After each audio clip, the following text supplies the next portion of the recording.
আপনারা যে ঘাটটা দেখতে পাচ্ছেন এইটা হলো চণ্ডীদাস আর রজকিনীর ঘাট।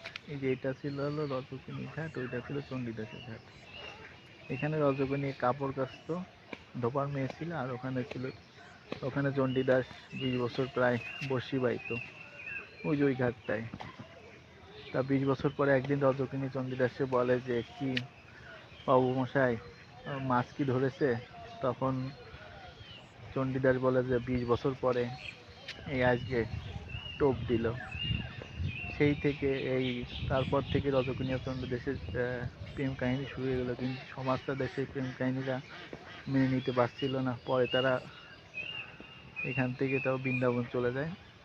এই এখন তাদের কিছুই অস্তিত্ব নাই, শুধু এই এই ঘাটটাই আছে। এই যে ওইটা হলো চণ্ডীদাসের ঘাট, এটা হলো রজকিনীর ঘাট। দেখেন এখন একটা মন্দির আছে, সেই সময় আমি সেই মন্দিরটা আপনাদের দেখাবো।